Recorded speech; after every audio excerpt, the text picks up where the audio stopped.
Great. Good afternoon. My name is VJ Kapoor. I have the pleasure of serving as the receiver for the city of Chester. We are here for the November 25th, 2025 MFRAC meeting. Very pleased to be joined here by the Honorable Mayor Stefan Roots from the city of Chester, by Mr. Andrew Sheaf from DCED, and Mr. Jacob Polykove, who is my special assistant from PFM. Hope everybody is doing well and everyone's preparing for a lovely Thanksgiving. Um, just a couple of announcements over here. Cody Deal is not here today. He is on vacation for this Thanksgiving week. I do believe that he has circulated any public comment, should we have received any, to the committee. Additionally, just wanted to note a couple of things. We do have a presentation today. I have put together a presentation that's a status update to the committee. It's almost kind of like what I would consider to almost be a year retrospective on some of the things that the city and city staff, city elected officials, and my team have been able to accomplish this year.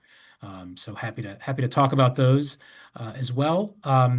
Did not know, Mayor or Mr. Sheaf, if either of you had anything you wanted to announce, or anything you wanted to do before we get more into the meat of the meeting. I'll share that, I just left another food giveaway this morning that was offered by a local business. And it's just so exciting this time of the season to see so much mutual aid taking place in the city. The month started off pretty shaky with the SNAP benefits being paused, for that time. And we here at City Hall were preparing for maybe week 2 or 3 if that would have continued to have kicked in as well. But it's always heartwarming to see so many turkeys, so many mills, so many doors open. It's difficult to see the long lines that are attracted to those as well, but that's what you do when you're, in a city in the situation that we're in, where there's people in need.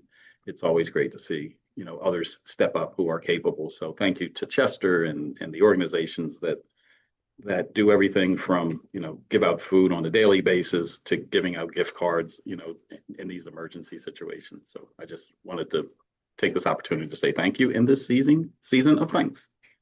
Great. Thank you, Mayor. Appreciate that. Good afternoon, Ms. Diaz as well. Kelly Diaz joining us from Delaware County. Just a couple of other items that I just want to talk about before we get into the presentation. First off, just wanted to acknowledge that we are in budget season for the city. The budget will be, I think, introduced to council at tomorrow's council meeting. And a lot of work has been put in there by city staff, by the chief financial officer, Richard Troutman, as well as many of the department heads. So eager to get that in front of council to answer any questions that council may have. Also, just want to let folks know the plan modification hearing involving the Chester Water Authority will be taking place Monday, December 1st at 9:30 a.m. at the Widener Building in downtown Philadelphia. Unfortunately, it will not be streamed. It will just be done live there. And again, that will be December 1st at 9:30 a.m. Before Judge Matthew Wolf of the Commonwealth Court. So those are the two quick updates that I have. Unless anyone has any questions or anyone else wants to make any more announcements, I wanted to go in and talk about the status report on the city. All right, seeing as none, let me go ahead and share my screen.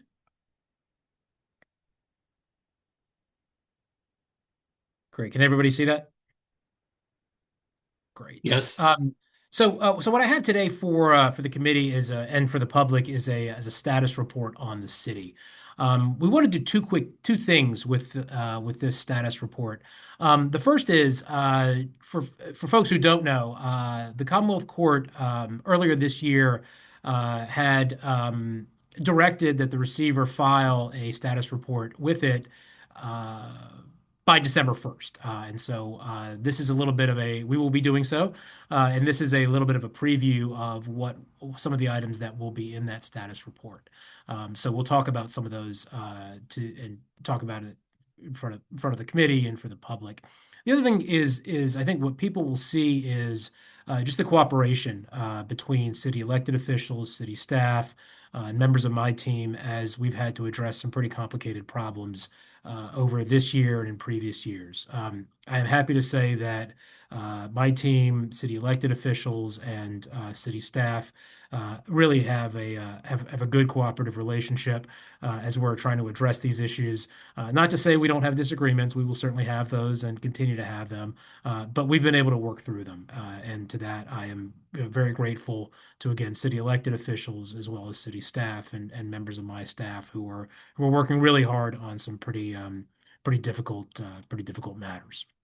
So, as I said earlier this year, back in March, uh, when the court initially approved me as taking over for receiver dowry, the court did direct the receiver to file a status report based on asking for an update on the modified amended recovery plan, as well as the status of actions pending in state and federal courts. We're going to talk a little bit little bit about some of those today. We'll also let everybody know once this is filed, the actual status report to the court, again, which will be done on December 1st. We'll have it posted to the receiver's webpage, which is chesterreceivership.com.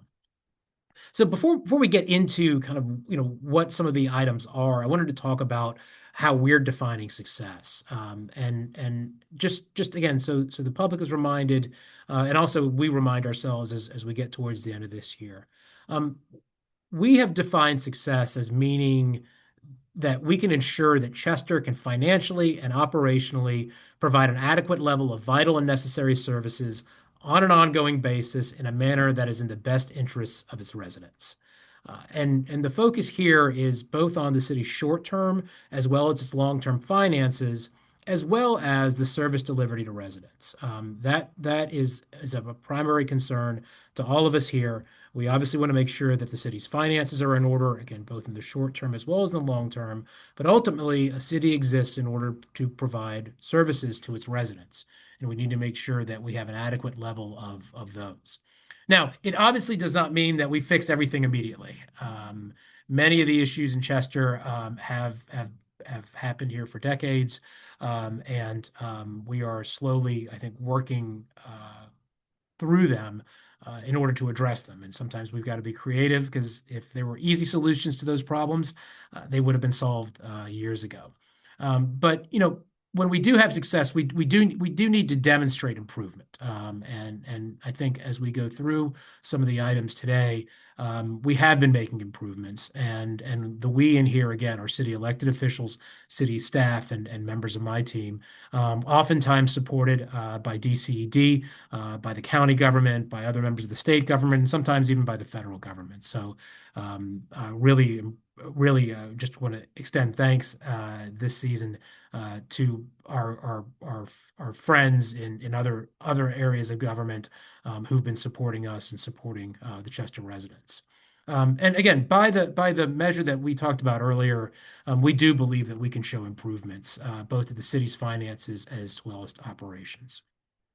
I touched on this earlier, but I do really do want to hammer this home. Those of you who have been following us over the years know that this has not always been the case. That sometimes we've had some pretty difficult times with relationships in the city. But again, I'm really pleased to say that we are seeing different things here and a different relationship with the city. Um, our relationship with city officials, with elected officials, has improved considerably. I think right now, based on the Supreme Court decision and just I think with time passing and us getting familiar with each other, I think there's an awareness now of our various roles and responsibilities, all of which are important. We each have different roles, we each have different responsibilities, and I think we understand those now, and it allows us to work through. issues that have arisen. And that's important also for city staff who have a good sense of who they report to. We don't have the same kind of problems that we had years ago about knowing who city officials or city employees should report to, and that's allowed us to make great strides in attracting very stable professional leadership in our departments, which means a lot. Those of you who've worked in government know that having a stable group of people who understand the issues and are professional in their approach is really, really important in order to get anything done, especially for a city that is in bankruptcy.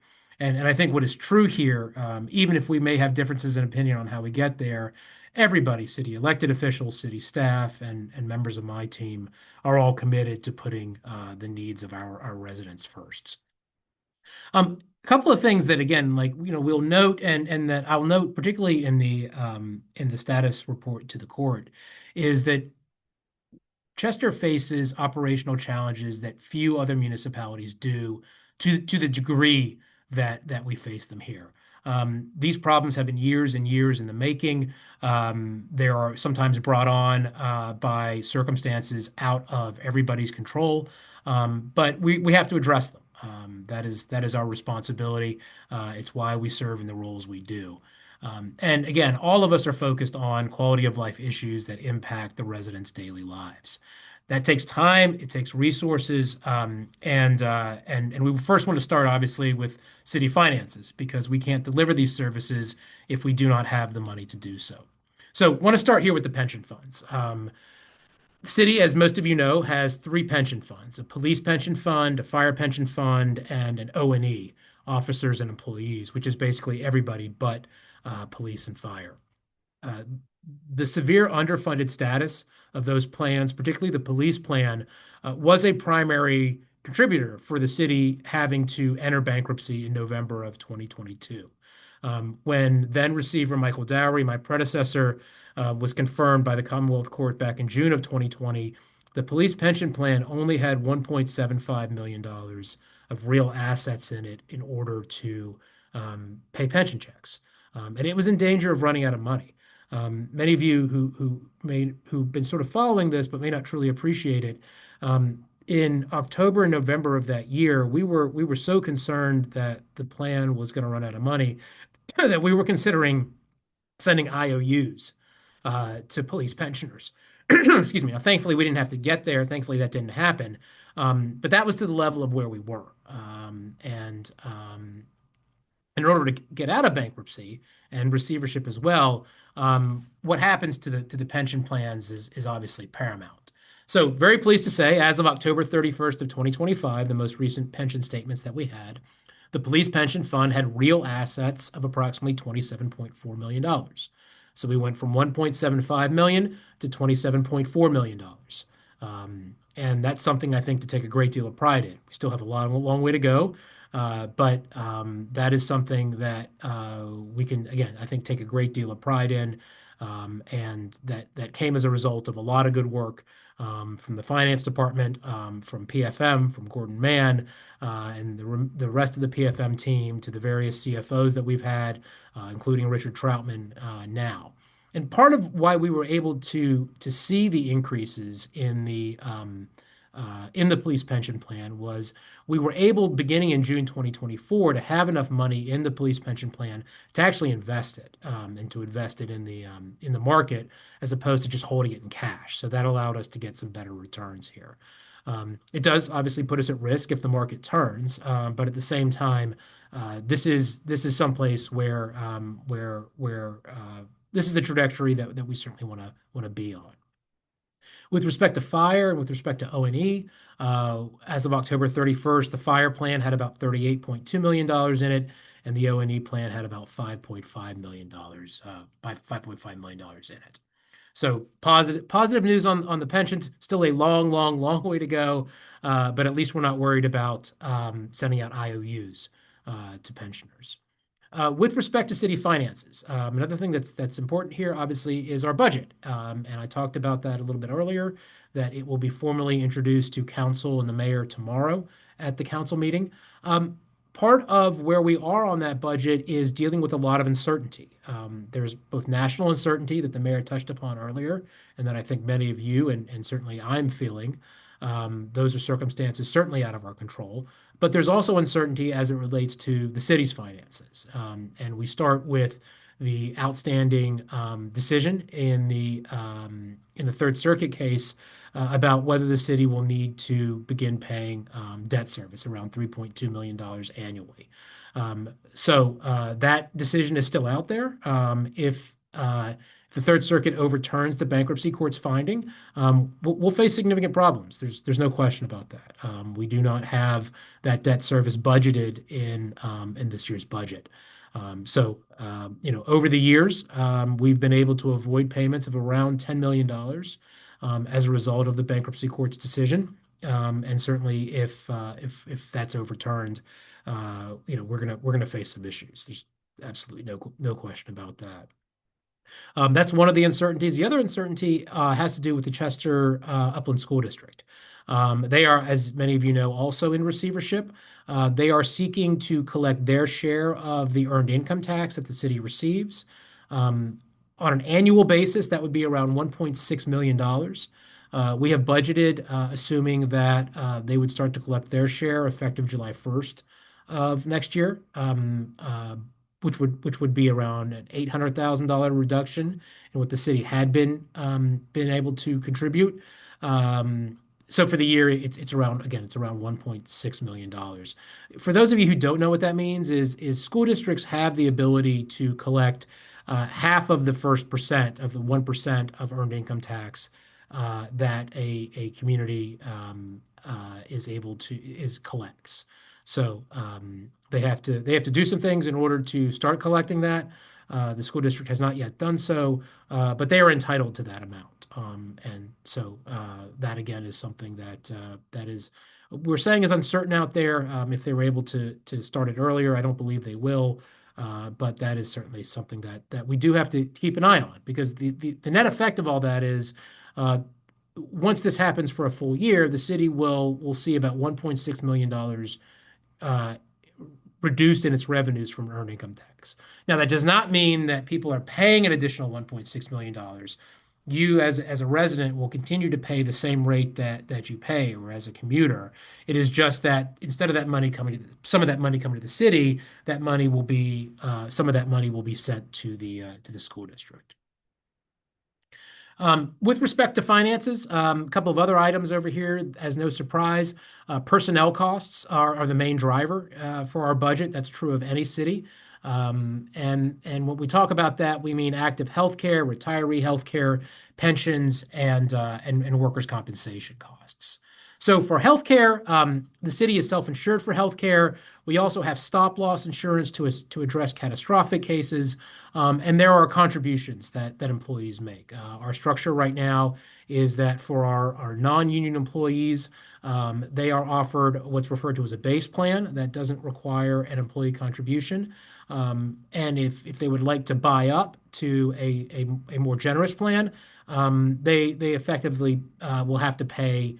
It's effectively the difference between the base plan and what we refer to as the buy-up plan. Unionized employees, they pay 5% of premium, and they just have the buy-up plan. What that results in is the non-union employees pay almost double. I would say almost double and a half what unionized employees pay in terms of their contribution if they are in the buy-up plan.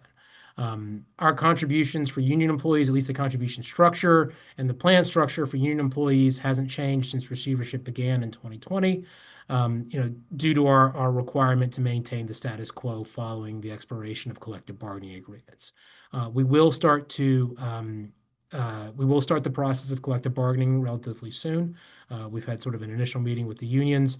I hope to have at least one bargaining session here by the end of this year, and certainly we will be carrying those over into January.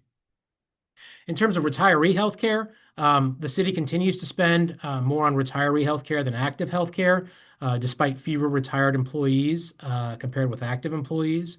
So through the first 6 months of 2025, the city spent around $1.8 million for active employee costs compared to $2.5 million for retirees. The vast majority of our Chester City retirees receiving health care are former police officers and firefighters. In terms of tax collection efforts, we have placed a renewed focus on collecting past due real estate taxes and trash collection fees. We've engaged a company called eCollect to contact property owners in order to collect those past due amounts, which is a significant step. That is something that folks need to pay their taxes, obviously. eCollect has collected around almost $1.1 million this year in past due real estate taxes. So we will continue those efforts into 2026. In terms of audits, this is an area where honestly progress has been very, very painfully slow. It's an area where we need improvement. Certainly, our staff has been working with our auditing firm to try and finish these. Our 2021 audit, my understanding, is nearly done. And when I say nearly, we're talking about days to release it. So we look to get that out, hope certainly by the end of the year. And also work on the 2022 audit is beginning. Our hope is and our expectation is that 2022 is going to be faster than 2021. In 2021, the city did change from a different financial reporting system, from Pentimation to the Edmund system, which I think caused some issues there in terms of some of the needs that we needed to work through. And so hopefully in 2022, both because of stability, I think in terms of our staff, as well as stability in terms of the financial reporting system, we expect this process to move faster with the 2022 audit.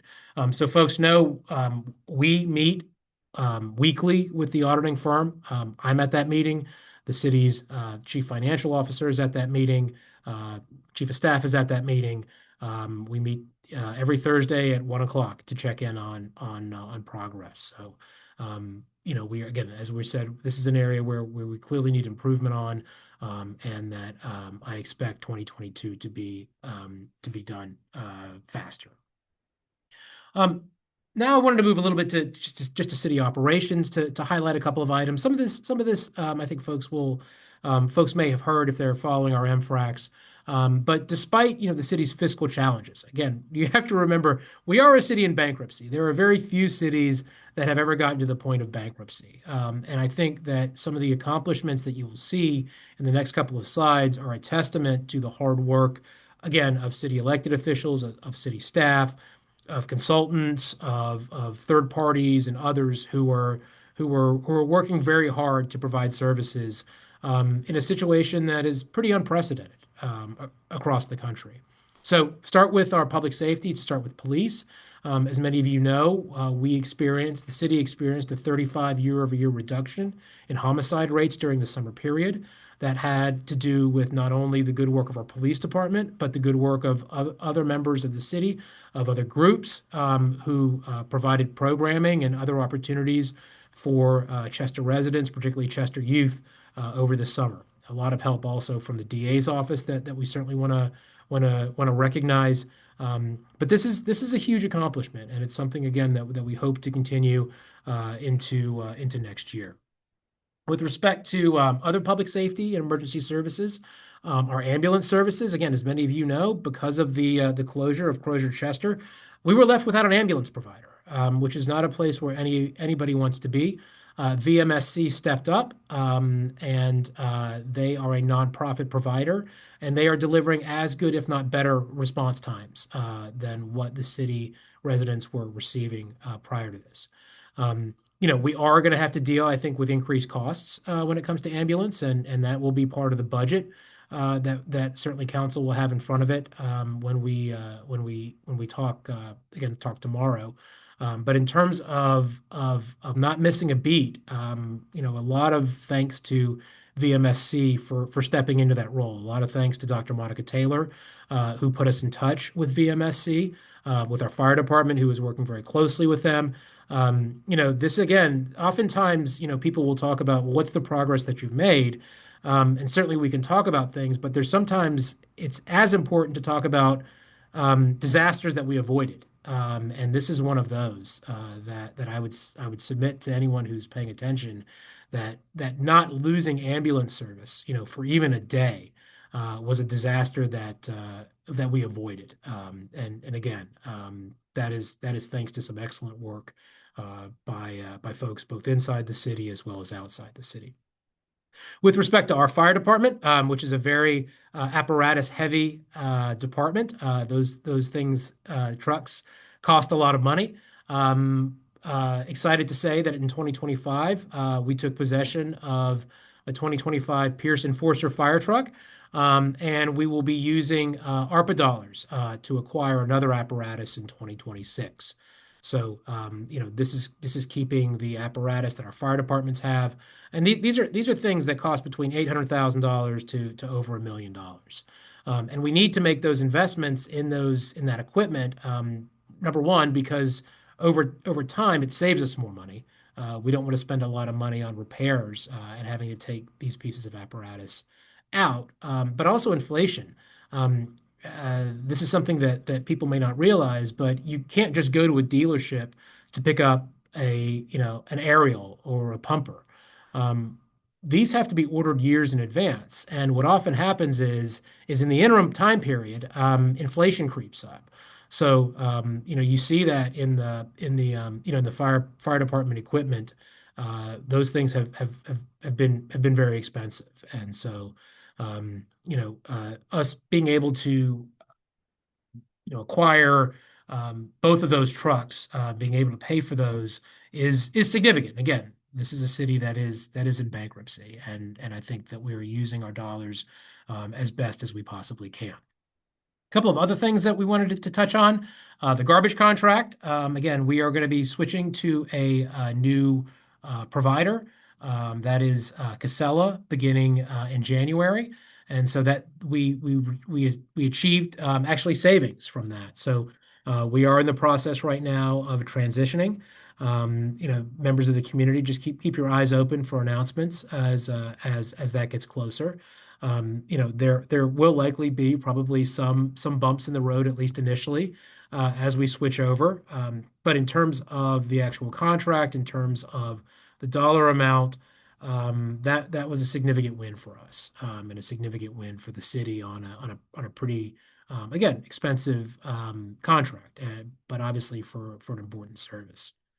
And then also with respect to the Public Works building, using our ARPA dollars, the city was able to begin construction on a new Public Works building.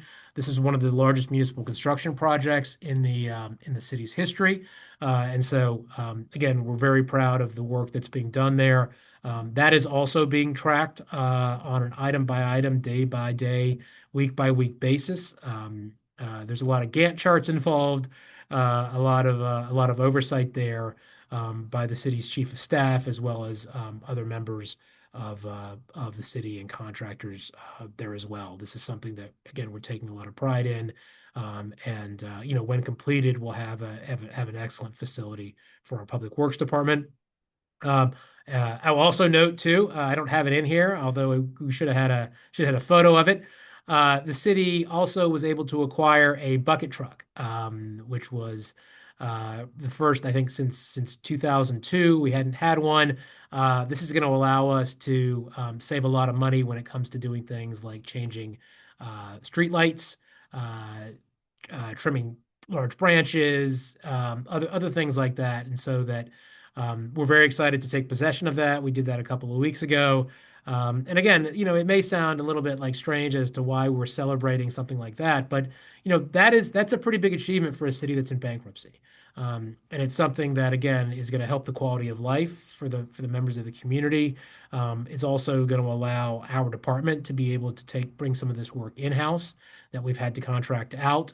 And again, ultimately, the whole goal of this is to provide better operations and better service delivery to our residents here in Chester. So with that, that concludes again, kind of a high level update, a little bit of a sneak preview of what I will be filing with the court on Monday. I am happy to answer any questions that the committee has or entertain any comments. Well, here I go again with the comments. First thing I have to say is just great job, receivers team, mayor, council, directors, staff, all the way down to the newest employee who probably walked in the door yesterday. One of the terms that you did bring up that really resonated with me was that the report will, in your short report today, recognizes progress made and disasters avoided. That's a big deal. And you keep reiterating, and I want to reiterate it so that it hits a little different to some of the listeners, is that we're doing a lot of things in the era of bankruptcy where you would normally think just everything stays still. You just work on fixing the numbers and hope to come out better on the other end. Examples like we're going to have a new trash man, for the next 5 years, a bucket truck that doesn't resonate with hardly anybody, but you guys just don't know how difficult it was to bring something great to the city like hometown hero banners and having to go to a local company to get their bucket truck so we could put the banners up on a pole. We can fix light bulbs a whole lot faster when we have a bucket truck. We can trim dead branches, off of trees when we have a bucket truck. It sounds like a little thing, but it really becomes a big thing.